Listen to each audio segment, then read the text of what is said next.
everyone, and welcome to the end of 2020. As you might notice, I've brought someone along. This is Snakie, our adult ball python. Most costubers have pets that just walk around through the screen while they're recording and doing, but considering this guy lives in his own terrarium, that doesn't happen all that often. So I figured a chatty video like this was a great way to get him out. This way you guys have something to look at. And Snakie has something to explore because he likes being out and he's a very curious guy. With this ball python it can go either two ways.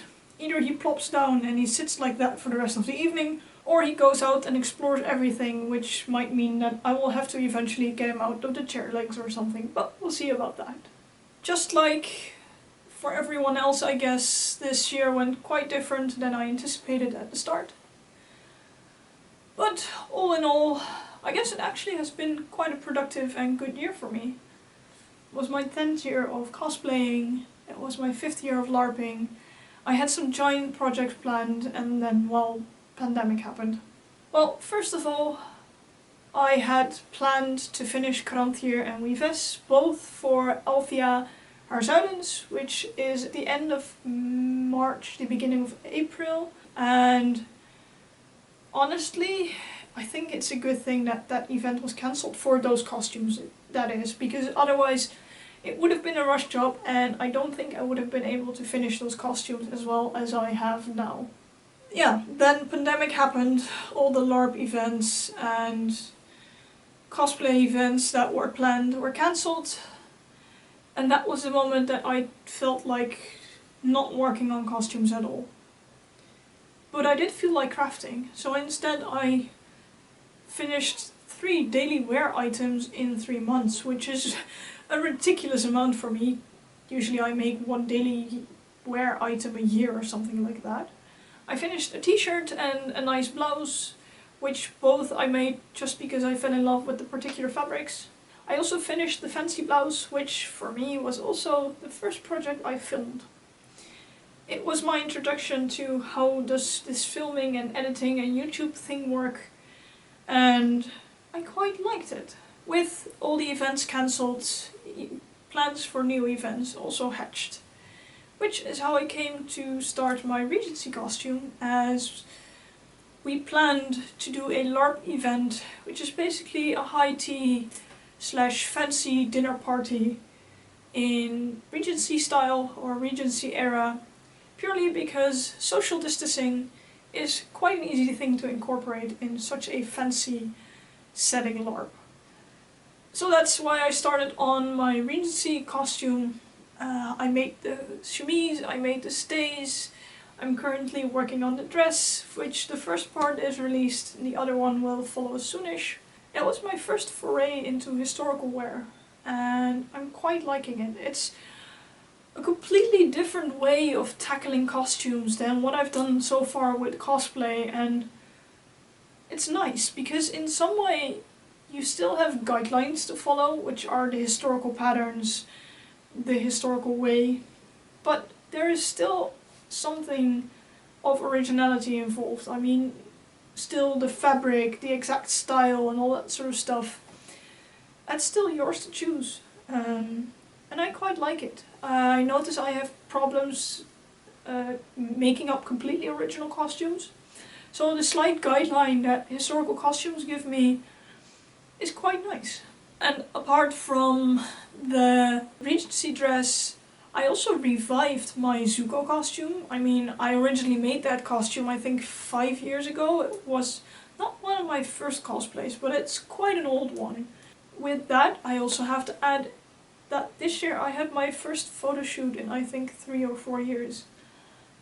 And especially my first photo shoot with other cosplayers on location. Boy, that was a lot of fun. I would gladly do that again. If any one of you is watching, you guys were amazing. It was so much fun that day and I would love to redo that. Either with more fancy avatar costumes or something else entirely. But we'll see about that. Yeah, so I made those boot covers and I remade the prosthetic piece, which is fun because I love doing special effects makeup, and it was nice to be able to delve into that again. I mean, also with Weaves, we made the complete face for that. That was a first. That was also my first time working with brush on silicone. And that worked out quite well, as you could see. So that was a lot of fun. And aside from the two very big projects, Karantir and Weaves, which these were milestones for the fact that I finished them. I mean, I have already said it way too many times probably, but Karantir took me 2.5 years. Weaves took me 1.5 years. I'm glad to have them finished. Amazed by how well they turned out.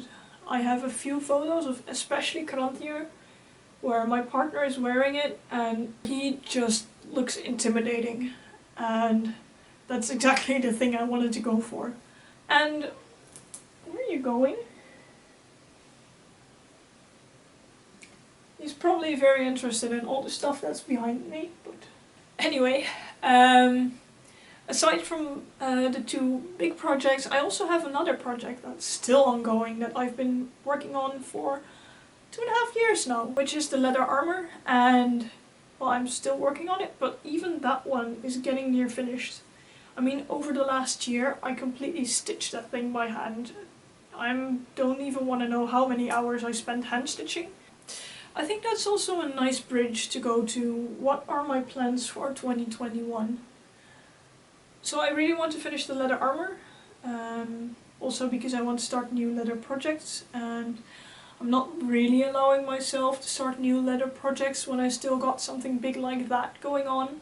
So I also want to work on my leather tooling.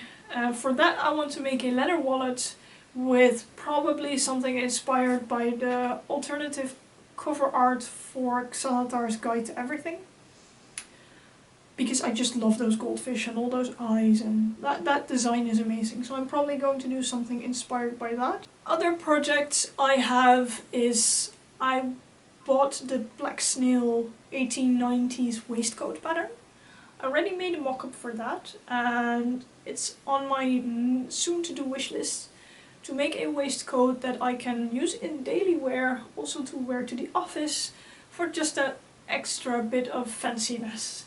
So that's definitely on my planning, and that will be a very interesting project because so many couture techniques that I have not used before.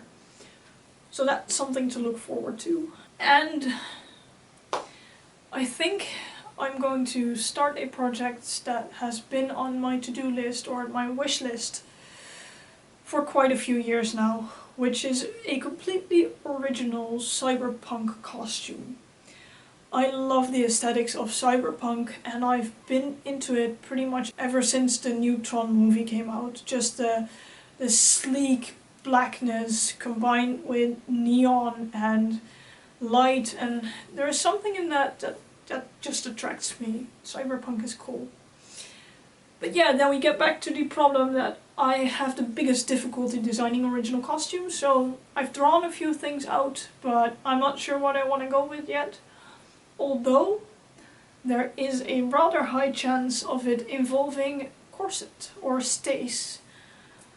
I just like the sleek look of it with all the vertical lines, and I think that works really well with cyberpunk. But whether I wanted short stays or long stays or all that other stuff, we'll have to see. There is, however, one item I already own that the entire costume is based on, and it's also, I bought this somewhere in autumn, and ever since I bought this item the idea of making the cyberpunk costume has come alive more and more, which is my pole dance heels. At the end of last year I started pole dancing, and that's actually quite an accident because originally I was looking to do yoga, but that's an entire story in itself. So last year I've been pole dancing, and exotic is a style that does speak to me, and eventually I do want to learn it, but for that I bought these beauties. So yeah, I want to base my entire cyberpunk costume on these. I mean, look at those colors of the heels. That's the colors that I want to use in my cyberpunk costume. Black and neon purple with some hints of blue. So yeah, that's something that you guys can look forward to. It's probably going to be my big 2021 project actually.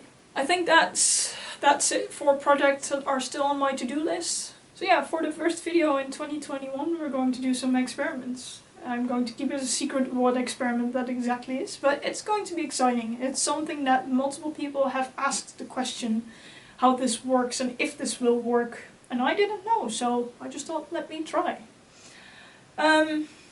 Which, well, also brings me to why I'm sitting here, I guess. Somewhere halfway 2020 I started doing this YouTube thing and this filming thing, and I'm quite enjoying it. It also has the added benefit of me going through my projects much quicker because I also set it as a sort of personal deadline to bring out something new every other week. And I do hope to continue that in 2021. I really enjoy the few comments I've gotten and the interactions I've gotten with people on my content, and yeah, thank you guys for being here, thank you guys for watching. If there is something that you would like to see me make, or if there is a question that you think specifically I can answer very well, then I'd be more than happy to know. I guess that's it for this, I hope not too rambly video. It's my first chatty video, just me, a camera, and Snakie. Where have you gone? Well, Snakie 4S4 as he's been on screen. I hope you enjoyed it, and I hope to see you back in 2021. I do wish you guys a very good new year. Hopefully we'll be able to go to events, but for now we'll have to hold out a little bit longer. And doing stuff like this makes it all the more enjoying for me. So I hope to see you guys back in 2021, and let's make it a great year regardless of what's happening. So yeah, thank you guys for watching, and see you next time. Say hi. You can say hi. You curious boy.